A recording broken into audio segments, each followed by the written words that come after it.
Let's start with new topic. हम thermometry खत्म कर चुके हैं. Good news. Now we starting with very small topic in between that is called calorimetry.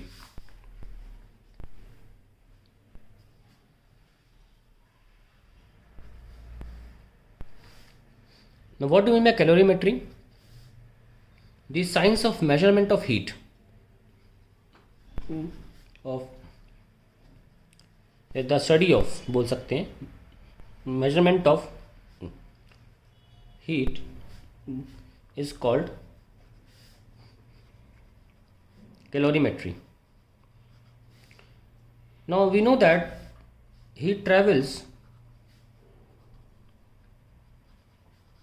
from a high temperature region, यानी कि hot body, to a low temperature region,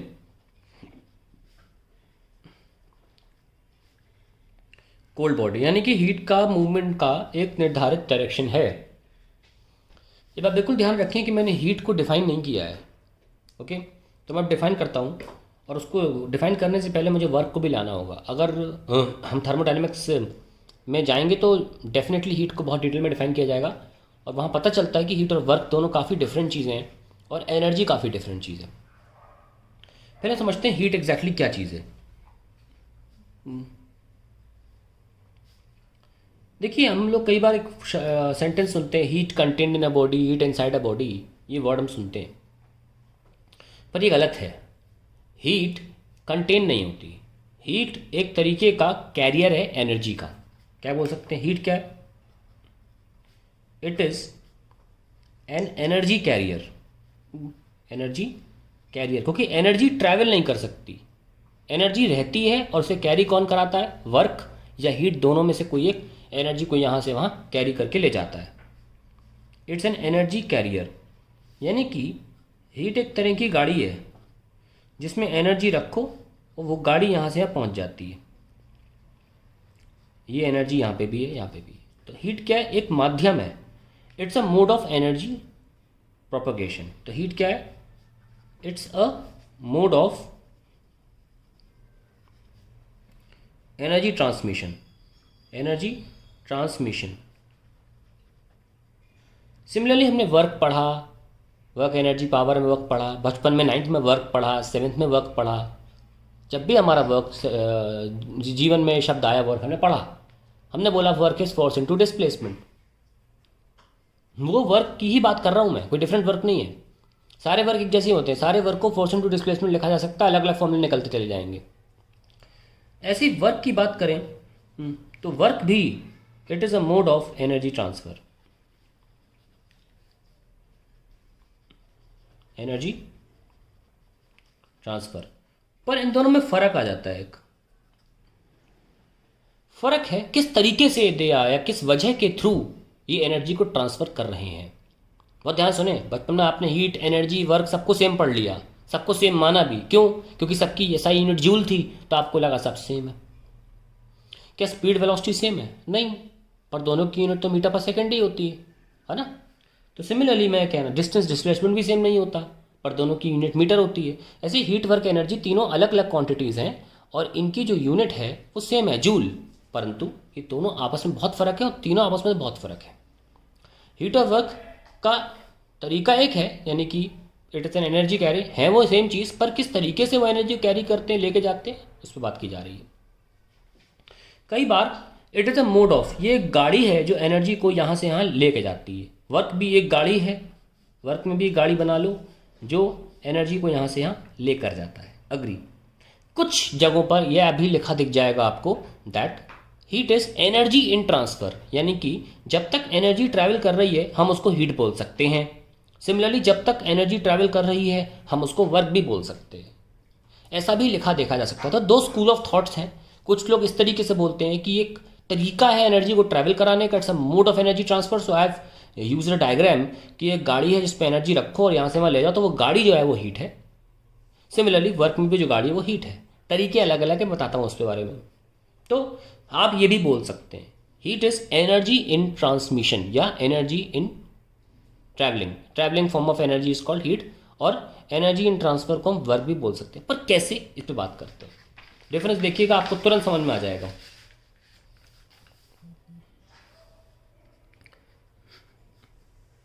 heat is mode of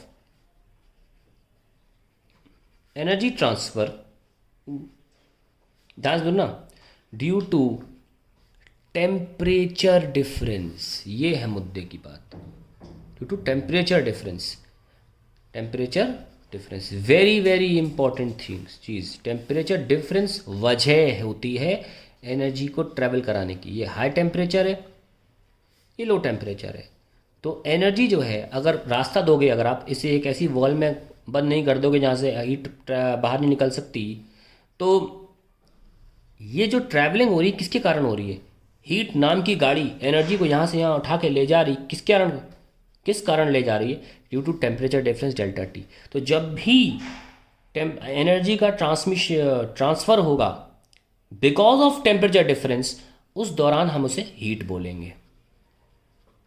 देखो heat जा रही है, से बोलते हैं ना हीट जा रही है, हीट जा रही है। हम ऐसे बोलते हैं गाड़ी जा रही है, तो गाड़ी जा रही है, वैसी गाड़ी को लोग हीट बोल रहे हैं। देखो देखो हीट जा रही है, वजह क्या है? Temperature difference. बहुत ध्यान सुनना, किसी किताब में मेंशन नहीं मिलेगा आपको ये बात, अच्छी किताब पढ़ेंगे वहाँ डेफिनेटली मिलेगा। इसलिए आप हमेशा जीवन भर हीट, एनर्जी, वर्क को सेम समझते चले जाएंगे। नाउ अगर वर्क को ना बताया जाए तो आप इसको अच्छी तरह समझ नहीं सकते। अगर वर्क की डेफिनेशन लिखूंगा, वर्क क्या is a mode of energy transfer due to, है सुनना, मैकेनिकल एफर्ट, यानी कि फोर्स का जब प्रयोग किया जाएगा तो एनर्जी वहां से यहाँ ट्रैवल करेगी, तब हम उस एनर्जी की ट्रैवलिंग के दौरान उस एनर्जी को बोलेंगे वर्क, मैकेनिकल एफर्ट।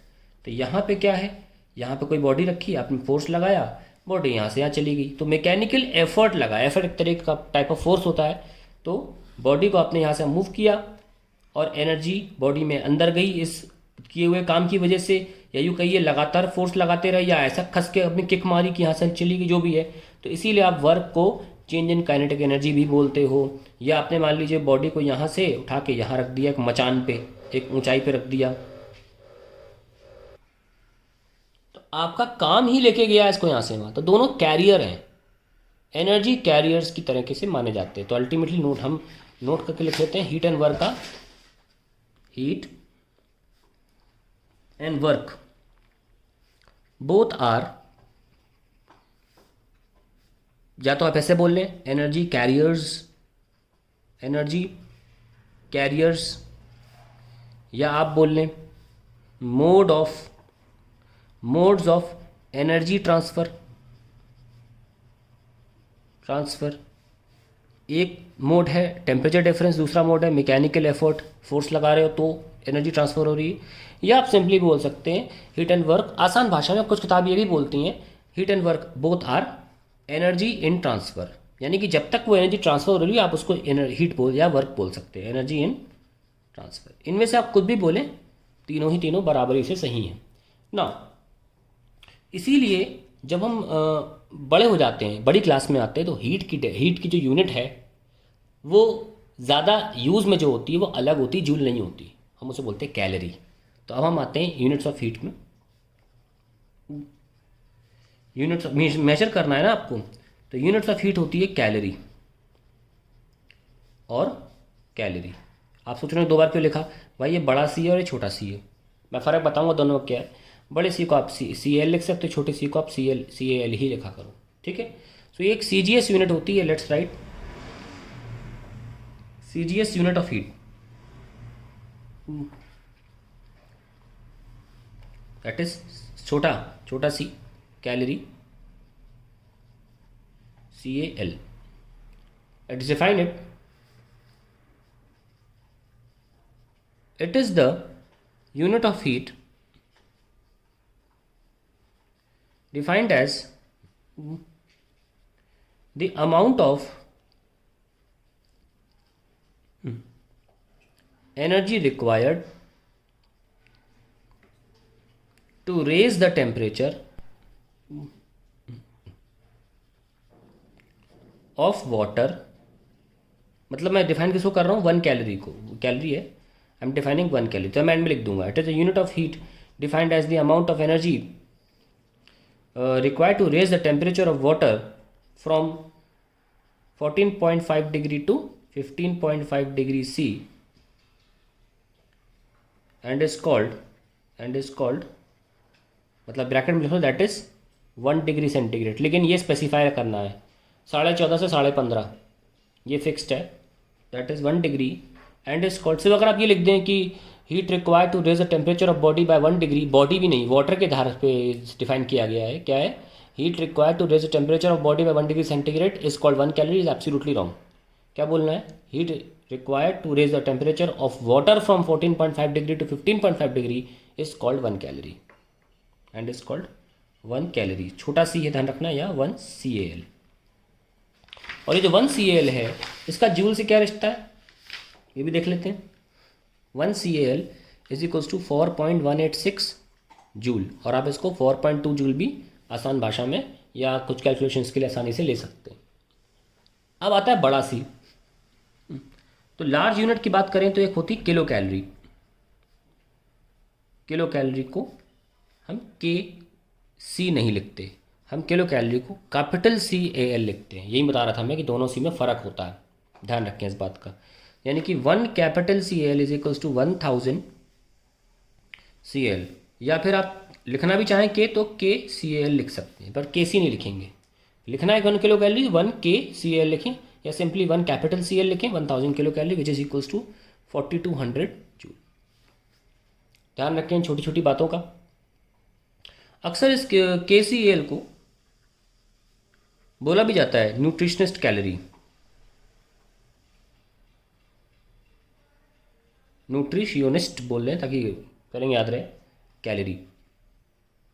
डॉक्टर्स अक्सर जो न्यूट्रिशनिस्ट होते हैं, या आप ऐसी कोई सामान खरीदेंगे बाज़ार से तो आपको उनमें कैलोरी कंटेंट दिखेगा लिखा हुआ है। अगर उसमें 2000 ऐसे करके लिखा हुआ है सपोज CAL, तो उसका मतलब ये नहीं है कि आप छोटे CL की बात कर रहे हैं आप इसको 2 किलो कैलोरी बोल दें, नहीं, इसका मतलब है 2000 KCAL, बात एक ही है। तो 1 तो KCAL लिख लो चाहे CAL लिख लो, एक ही बात है। तो एक तरह से कितना है 2000 किलो कैलोरी, सिर्फ कैलोरी में लिखना है 2000 इंटू 1000, क्योंकि बड़ा C है, 1000 छोटा CL, तो कितना हुआ 2 10 पावर 6 छोटा CL कैलोरी। इसकी कोई महत्वता है नहीं, क्योंकि न्यूट्रिशनिस्ट हमेशा KCAL या कैपिटल CL में बहुत बात करते हैं। तो ये बहुत इंपॉर्टेंट चीज़ें पता होना चाहिए आपको। और अब SI यूनिट की बात करें तो हम ऑब्वियसली जानते हैं कि जूल ही ली जाती है, लेकिन कई बार क्वेश्चंस को कैलोरी में सॉल्व करना होता है, और ये रिलेशन ज़रूर आप ध्यान रखें कि 1 calorie is equals to 4.186 joule, अगर आप छोटे C की बात कर रहे हैं।